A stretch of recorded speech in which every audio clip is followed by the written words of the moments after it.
ദിവസമായിട്ട് നിനക്ക് തീരെ സുഖമില്ല. ആശുപത്രിയിൽ ചെന്ന് ഡോക്ടറെ കാണാൻ പറഞ്ഞാ അതും കേൾക്കില്ല. ഞാൻ അരയ്ക്കാം ചേച്ചി.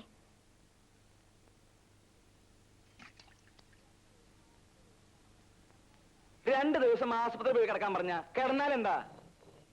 ഞാൻ ആശുപത്രിയിൽ പോയി കിടന്നാ മോളെ സ്കൂളിൽ അയക്കലോ ഇവിടുത്തെ കാര്യങ്ങളൊക്കെ മുടങ്ങൂല്ലേ?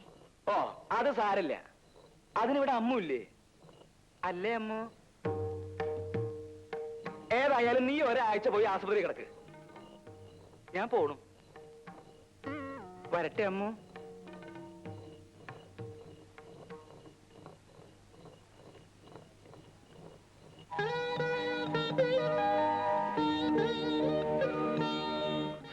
നിന്നെ ആരുടെയെങ്കിലും കയ്യിലേൽപ്പിച്ചാലേ എനിക്ക് സമാധാനമുള്ളൂ.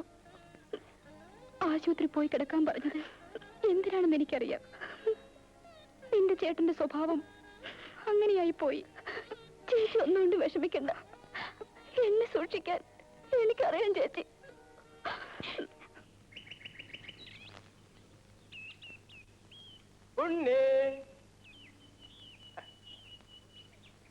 ഉണ്ണിയില്ലേ? ഇല്ല. ഉണ്ണി പറഞ്ഞിട്ട് ഞാനൊരു ആലവാല് പറിച്ചോണ്ട് വന്നിട്ടുണ്ട്. ഇവിടെ ആർക്കും വേണ്ട. നിങ്ങൾ കാരണം അച്ഛനെയും അവൻ എപ്പോഴും തല്ലുകൊള്ളുന്നത്. എന്നോടൊന്ന് എത്ര ദേഷ്യം. ആനവാല് തന്നേക്കട്ടെ, കൊടുത്തേക്കാവോ? ഇവിടെ ആർക്കും വേണ്ടെന്ന് പറഞ്ഞില്ലേ?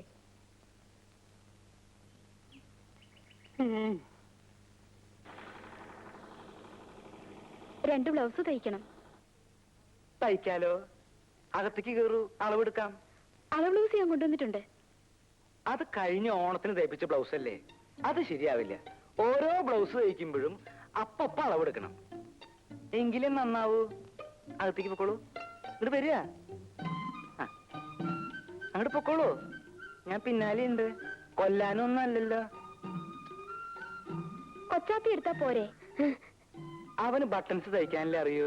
ആശാന് ഞാൻ നന്നായിട്ട് എടുക്കാം. ആശാന് അമ്പലം പിന്നെ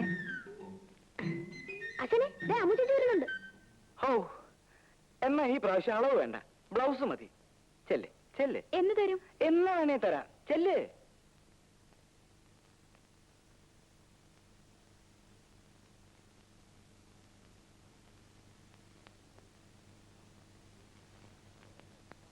അമ്മൂട്ടിക്ക് ഇതിലേതാ ഇഷ്ടം? എന്തിനാ നീ പറയുന്നേ? ശരാ, എന്നാ ഇതുകൊണ്ട് നിനക്ക് ഞാൻ നല്ലൊരു ബ്ലൗസ് തയ്ച്ചു തരാം. ഇത് ഓരോരുത്തരും തയ്ക്കാൻ കൊണ്ടുവന്ന തുണിയല്ലേ, എനിക്കൊന്നും വേണ്ട. നീ ഇതിട്ട് നടന്ന നല്ല ചന്തായിരിക്കും. ആശാനെ അളവ് എടുക്കണോ? ഇടയ്ക്ക് സംസാരിക്കരുത് ഞാൻ പറഞ്ഞിട്ടില്ലേ? ഇത് ഞാൻ നിനക്ക് തയ്ച്ചോണ്ട് വരും കേട്ടോ. എനിക്ക് വേണ്ടെന്ന് പറഞ്ഞില്ലേ?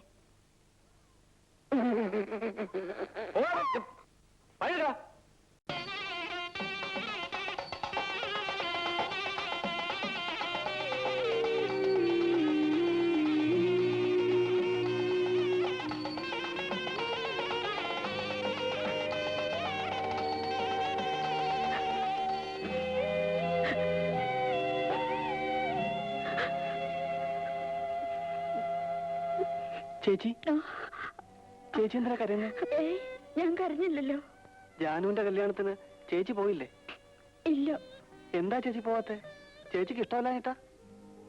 അതല്ലുണ്ണി, ഞാൻ അവിടെ ചെല്ലുമ്പോ ഓരോരുത്തരും ചോദ്യം ഉണ്ടാവും. കല്യാണമൊന്നും ആയില്ലേ, എന്താ നടത്താത്തെന്നൊക്കെ. എന്നെ കൊണ്ടാവില്ല, പറഞ്ഞു പറഞ്ഞ് മടുത്തോ. ചേച്ചിയുടെ കല്യാണം അച്ഛൻ നടത്താഞ്ഞിട്ടല്ലേ? സ്ത്രീധനം കൊടുക്കാൻ അച്ഛനടുത്ത് പൂത്ത പണം ഉണ്ടല്ലോ, അച്ഛൻ കൊടുക്കൂല. ഇങ്ങനത്തെ ഒരു അച്ഛൻ പിന്നെ ആർക്ക് വേണ്ടി അതൊക്കെ ഉണ്ടാക്കുന്നേ? ഞാൻ അച്ഛനോടൊന്ന് ചോദിക്കട്ടെ? വേണ്ടുണ്ണി, ഇനി അതും പറഞ്ഞ് അച്ഛന് തല്ലുകൊള്ളണ്ട. അല്ലാതെ തന്നെ നിനക്ക് വേണ്ടത് കിട്ടുന്നുണ്ടല്ലോ.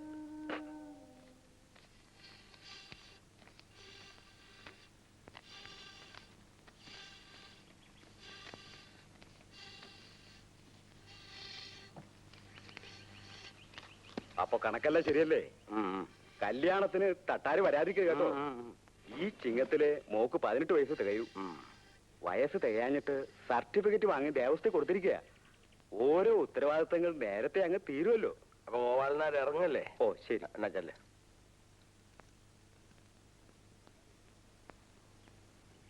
എല്ലാരും എന്നോടാ ചോദിക്കുന്നത് ചേച്ചിയുടെ കല്യാണം എന്താ നടത്താത്തെന്ന്. നമുക്ക് നടത്തണ്ടേ അച്ഛാ? ആങ്ങളുടെ കാശുണ്ടായിരുന്ന നേരത്തെ അങ്ങ് നടത്തിക്കൂടായിരുന്നോ? എന്റെ കാശില്ല. അച്ഛൻ്റെ അടുത്ത് പൂത്ത പണമില്ലയോ? ഇവിടെ വരുന്നവർക്ക് പെണ്ണിനല്ലേ പണമല്ലേ വേണ്ടത്? അച്ചിട്ടാര് പൊന്നും പണം കെട്ടി വെച്ചിരിക്കല്ലേ വാരിക്കോരി കൊടുക്കാൻ. അച്ഛനെ പണം കൊട്ടി പിടിച്ചോണ്ടിരിക്കുന്നതിനാ ചത്തു പോകുമ്പോ കൊണ്ടുപോകാൻ പറ്റുവാണോ? മിണ്ടാതെ അവിടെ നിന്ന് പടതോണം. അച്ഛനിങ്ങനെ നാട്ടുകാരെ പറ്റിച്ച് കാശ് വാങ്ങിയാലേ അതിന്റെ ശാപം മുഴുവൻ കിട്ടുന്ന മക്കൾക്കാ.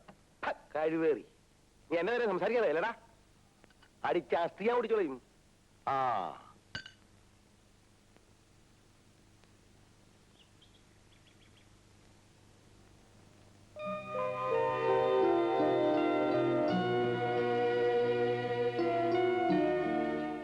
ഉണ്ണി,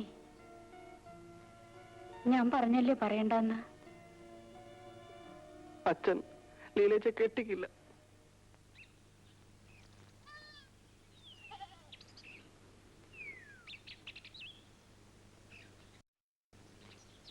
ഭാർഗവനെ,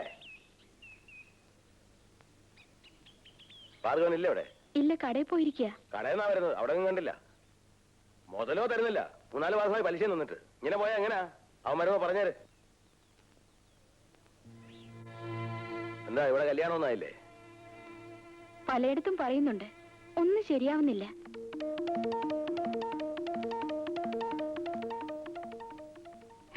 സ്വന്തം മകളുടെ കാര്യം നോക്കാതെയാ മറ്റുള്ളവരുടെ കാര്യം തിരക്കുന്നേ. കാശ് ചെലവാകുമെന്ന് കരുതിയാ ലീലയെ കെട്ടിച്ചയക്കാത്തെ. പാവം, അവൾക്ക് 18 വയസ്സായി. ഒന്നും കൊടുക്കാതെ ആരെങ്കിലും കെട്ടിക്കൊണ്ടുപോകുന്ന കരുതിയിരിക്കുക തട്ടാര്. ഈ കാലത്ത് അത് നടക്കുവോ? എനിക്ക് അയാളെ കാണുന്നത് ദേഷ്യ.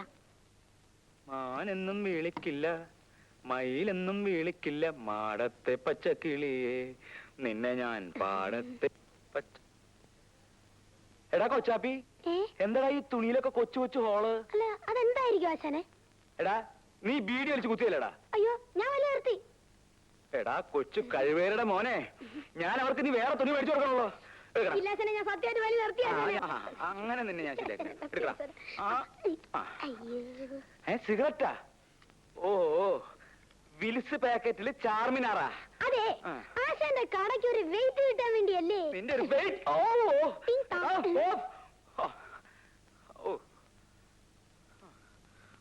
ഓരോരോ കള്ളന്മാര്.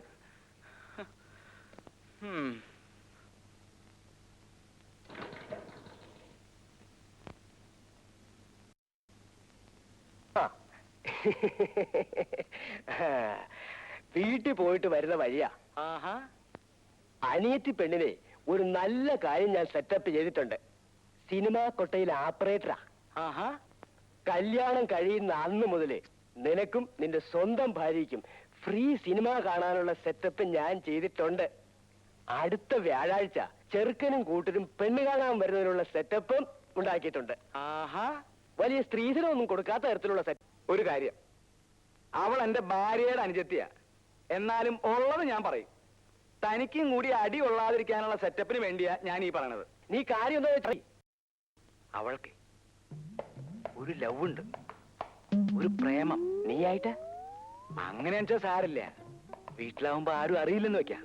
ഇത് കേസ് കെട്ട് വേറെയാ. ആരാ? ഒരു പോലീസുകാരനായി. നീ പറഞ്ഞത് നന്നായി. ഞാൻ ഇപ്പൊ തന്നെ ചെന്ന് ഒഴിവ് പറഞ്ഞ് ഈ സ്ഥലം മാറ്റാം. അവന്റെ അമ്മയുടെ ഒരു സെറ്റപ്പും ഒരു ഓപ്പറേറ്ററും.